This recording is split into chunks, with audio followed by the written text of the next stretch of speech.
कहते हैं वक्त बहुत बलवान होता है, क्योंकि वक्त का पहिया जब घूमता है तो राजा को रंग और फकीर को वजीर बना देता है।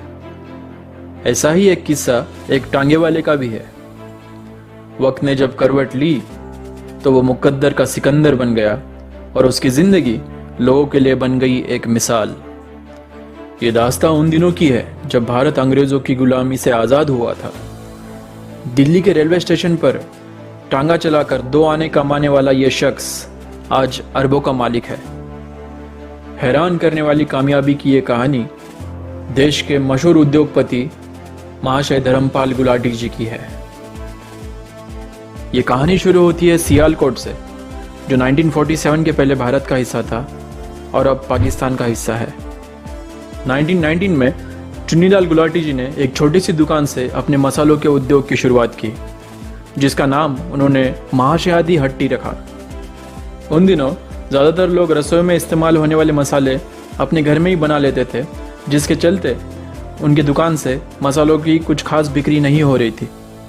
1923 में चुन्नीलाल जी और उनकी पत्नी चन्नन देवी को एक पुत्र रत्न की प्राप्ति होती है, जिसका नाम वो धर्मपाल रखते हैं। धर्मपाल बचपन से ही खेलने कूदने में ज़्यादा रुचि लेते थे और उनका ध्यान पढ़ाई में बिल्कुल भी नहीं लगता था। चुन्नीलाल जी की बहुत इच्छा थी कि धर्मपाल पढ़ लिख कर बड़ा आदमी बने, पर लाख समझाने के बावजूद धर्मपाल स्कूल जाने से मना करते थे। और 1933 में 10 साल की उम्र में ही जब वो 5वीं कक्षा में थे, धर्मपाल जी ने स्कूल छोड़ दिया। परेशान होकर चुन्नीलाल जी अपने बेटे धर्मपाल को कुछ काम सीखने के लिए प्रेरित करते हैं, जिससे वो कुछ पैसे कमा सके। वो उसे कारपेंटरी का काम सीखने के लिए भेजते हैं, पर धर्मपाल का मन वहाँ पे भी नहीं लगता। फिर चुन्नीलाल जी उसे चावल की ट्रेडिंग करने को और लकड़ी के हार्डवेयर्स बेचने को कहते हैं, पर वहाँ पर भी धर्मपाल कुछ खास ध्यान नहीं देते। धर्मपाल को हर जगह असफल होता देख आखिरकार चुन्नीलाल जी उसे अपने मसालों के छोटे से फैमिली बिजनेस में ही हाथ बटाने को कहते हैं, जिसमें धर्मपाल जी बहुत उत्साह से अपने पिताजी की मदद करना शुरू करते हैं।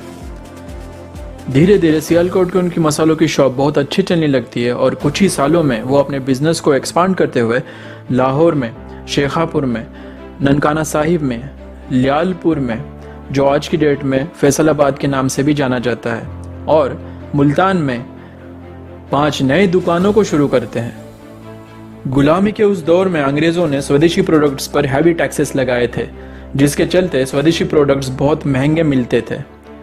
इसके बावजूद गुलाटी परिवार का यह फैमिली बिजनेस बहुत अच्छा ग्रो कर रहा था और वो 500 रुपये से लेकर 800 रुपये प्रतिदिन कमा रहे थे, जो कि उस समय की बहुत अच्छी कमाई मानी जाती है। 1935 से लेकर 1947 के बीच गुलाटी परिवार अपने मसालों के फैमिली बिजनेस से बहुत खुश थे और एक के बाद एक कामयाबी की नई ऊंचाइयां छू रहे थे। पर तभी कुछ ऐसा हुआ जो किसी ने अपने बुरे से बुरे सपने में भी नहीं सोचा होगा। 300 साल भारत के ऊपर हुकूमत करने के बाद 15 अगस्त 1947 में ब्रिटिश सरकार ने भारत के विभाजन का डिक्लेरेशन कर दिया। मानव इतिहास में यह दुनिया का सबसे बड़ा ह्यूमन माइग्रेशन माना जाता है। रातों रात लाखों लोग भारत से पाकिस्तान और पाकिस्तान से भारत स्थलांतर करने लगे। ये खबर गुलाटी परिवार पर भी कहर बनकर बरसी और उनको भी अपना सब कुछ छोड़ छाड़ कर भारत में स्थलांतर करना पड़ा। अमृतसर के रेफ्यूजी कैंप में कुछ दिन गुजारने के बाद कंगाली की हालत में वो दिल्ली पहुंचे। अपने परिवार का गुजारा करने के लिए धर्मपाल जी ने वहां 650 रुपये में एक टांगा खरीदा और दिल्ली रेलवे स्टेशन से करोल बाग तक वो 2-2 आने में सवारियां ले जाने लगे। करीब 10 साल तक ऐसे ही छोटे मोटे काम करके अपनी जिंदगी की गुजर बसर करते हुए आखिरकार 1958 में धर्मपाल जी ने अपने मसालों का फैमिली बिजनेस भारत में शुरू करने का निर्णय लिया। दिल्ली के करोल बाग एरिया में उन्होंने पहली लकड़ी से बनी हुई मसालों की रेडी शुरू की और उसे सियालकोट वाले महाशयादी हट्टी ऐसा नाम दिया।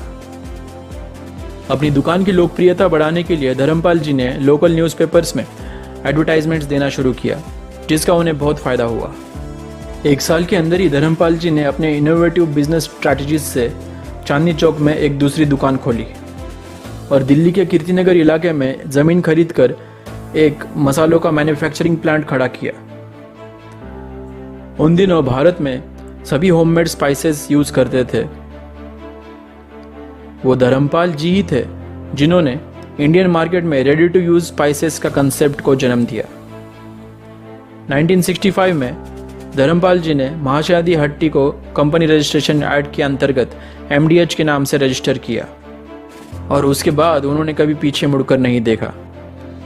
वो खुद ही MDH मसालों के ब्रांड एम्बेसडर बने और दुनिया के सबसे पहले ज़्यादा उम्र वाले ब्रांड आइकॉन भी बने। असली मसाले सच सच MDH। अपने मसालों के अद्भुत स्वाद द्वारा और दिल छू जाने वाले एडवर्टाइजमेंट्स के द्वारा वो भारत के घर घर में छा गए। 2017 में उनकी सैलरी अराउंड 21 करोड़ रुपीस थी, जो कि किसी भी FMCG कंपनीज के CEO के कंपैरिजन में सबसे ज़्यादा थी। वो अपनी सैलरी का 90% अमाउंट दान करके सबसे बड़ी समाज सेवा करते थे। धर्मपाल जी ने प्राइमरी और सेकेंडरी एजुकेशन गरीब बच्चों तक पहुंचाने के लिए 20 स्कूल्स की स्थापना की। इनमें से MDH इंटरनेशनल स्कूल, माता लीलावती कन्या मंदिर, महाशय चुन्नीलाल सरस्वती शिशु मंदिर, महाशय धर्मपाल विद्या मंदिर, ये कुछ प्रोमिनेंट स्कूल्स हैं। उन्होंने दिल्ली में माता चन्नन देवी हॉस्पिटल की स्थापना भी की, जिसमें गरीबों के लिए 200 बेड्स की सुविधा है। झोपड़पट्टी में रहने वाले लोगों के लिए उन्होंने एक मोबाइल हॉस्पिटल की भी स्थापना की। दिल्ली में महाशय चुन्नीलाल चैरिटेबल ट्रस्ट के अंतर्गत उन्होंने कोविड-19 पेंडेमिक सिचुएशन के दौरान 7,500 PPE kits health care worker को मुहैया कराए। 2019 में धर्मपाल गुलाटी जी को भारत सरकार ने पद्म भूषण अवार्ड से नवाजा है। 3 दिसंबर 2020 को माता चन्नन देवी हॉस्पिटल दिल्ली में उन्होंने कार्डियक अरेस्ट की वजह से अपनी अंतिम सांस ली। वो इतने महान समाज सुधारक और एक समर्पित देशभक्त थे कि उन्होंने अंतिम समय में अपने प्राण त्यागने से पहले एक देशभक्ति गीत सुनना पसंद किया। ले जन्मी है जहाँ पे कला, अपना भारत वो भारत है जिसके पीछे संसार चला और आगे बढ़ा, यूं आगे बढ़ा बढ़ता ही गया। भगवान करे ये और बढ़े, बढ़ता ही रहे और फूले फले, बढ़ता ही रहे और फूले फले।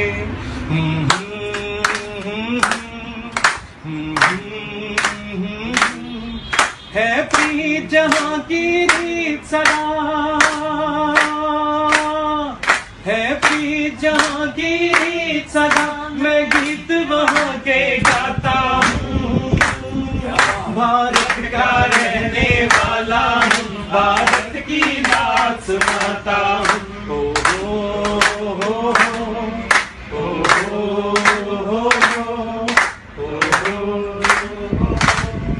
जीते हो किसी ने देश तो क्या, हमने तो दिलों को जीता है।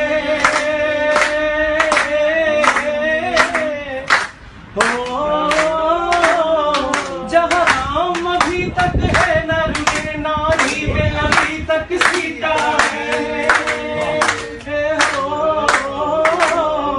इतने पावन हैं लोग जहाँ, इतने पावन हैं लोग जहाँ, मैं नित नित शीश झुकाता हूँ। भारत का रहने वाला हूँ, भारत की बात सुनाता हूँ।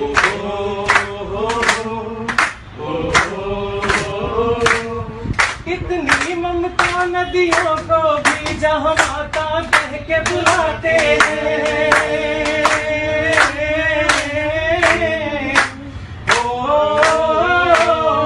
इतना आदर इंसान तो पत्थर भी पूजे जाते